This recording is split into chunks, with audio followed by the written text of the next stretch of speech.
Anyway, so we're going to start off with this episode's BGOMG. If you're not familiar, BGOMG is a board game. Oh my God. Things in board gaming that just really get under your skin, or things you just want to complain about that are board gaming related. In this BGOMG, we're talking about letting someone win. Now, it's very vague, but what I mean by that is for two things. One, letting somebody win the first time they play a game, such as a CCG or a miniature game or whatever. Mostly I say that in a competitive sense, a one-on-one game like Magic the Gathering. Right. And the second part of that is, should you let somebody win the game that's younger, like a kid? Should you just let them win? Should you just take it easy, kind of thing like that? I feel like, I don't know. Let me ask you, let's start off with the kid thing, right? Okay. Would you just let kids automatically win the first game? I mean, I get that you might just hold back a bit. That's what I was about to say. Maybe not just win, but I'm not going to go ham on them and try and bury in them and crush their hopes and dreams. But I mean, they got to learn what competition is, and they're not going to if you're just throwing them softballs to hit home runs all the time. So. Handing them participation awards for playing the game. Yeah. Yeah. I kind of bring that up because recently I was teaching some kids how to play a tumbling dice, and they, one of them was kind of upset that they couldn't win the game. And I'm like, well, I mean, that's life. Right. I mean, this is the game. It's you either win or you die, right? No, I'm just kidding. Wow. No, Game of Thrones. Anyway, you got to learn. I don't know. I kind of get irritated with people who just let people win. Well, in some cases. I was about to say in some cases, because you did bring up like showing someone a collectible card game, or I do know my buddy Kevin, whenever he would show his buddies War Machine or Warhammer, and he's bringing out these two sets of, armies, he wouldn't just thrash them.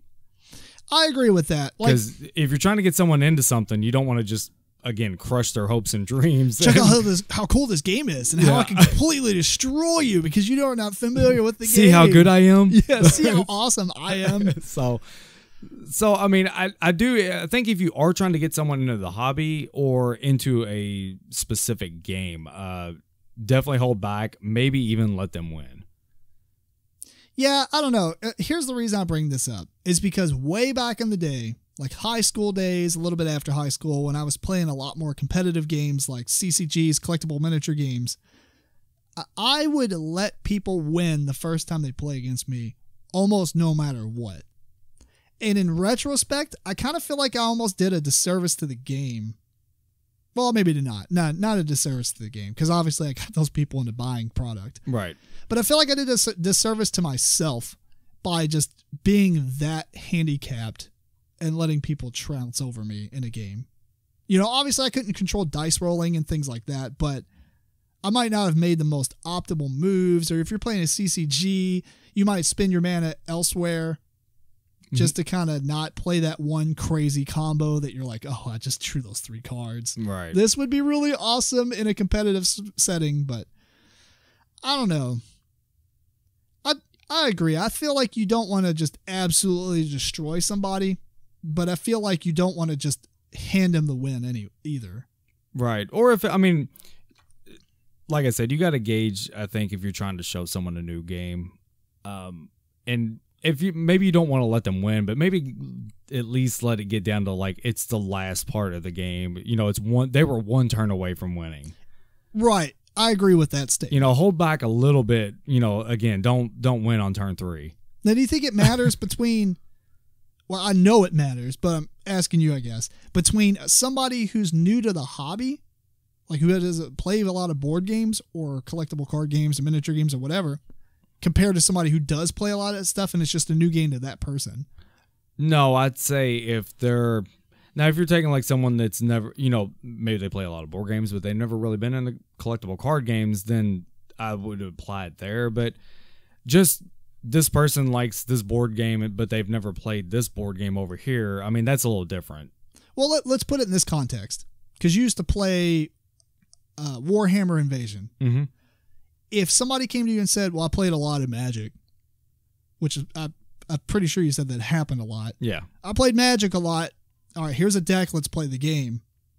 What would you do? They were a little bit more familiar with what was going on. Yeah, because I mean, and plus they're Magic players. I'm going to drive them in the ground. Die. Or lose. I don't know. Like, I tell you what, though, man, the Magic players could pick them games up really quick. So I guess, like I said, I found that out, though, especially playing, well, the Warcraft game pretty much was Magic. So was it? Yeah. So, I mean, the Warcraft game. Invasion? No, Warcraft.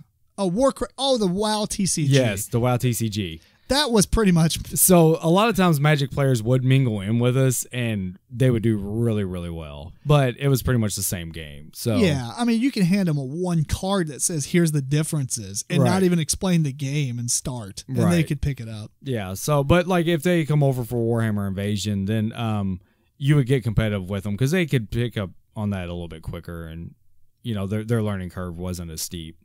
Gotcha.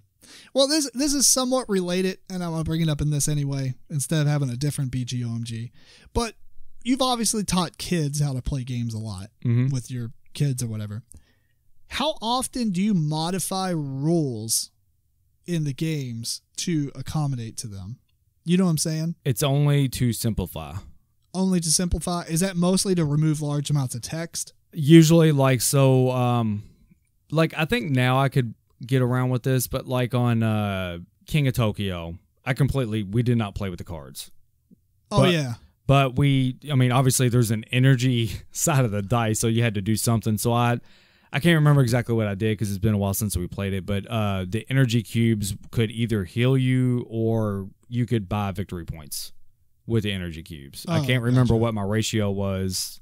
I had a system set up, but so it worked out pretty well. It worked out pretty good. We just took the cards out because it was too much text and too many mechanics for them to probably get. Could they play it with the cards now? That's what I was saying. I think now they could, but whenever I first got the game, 3 years ago, roughly, if it was out then, whatever, a while back. Gotcha. Yeah.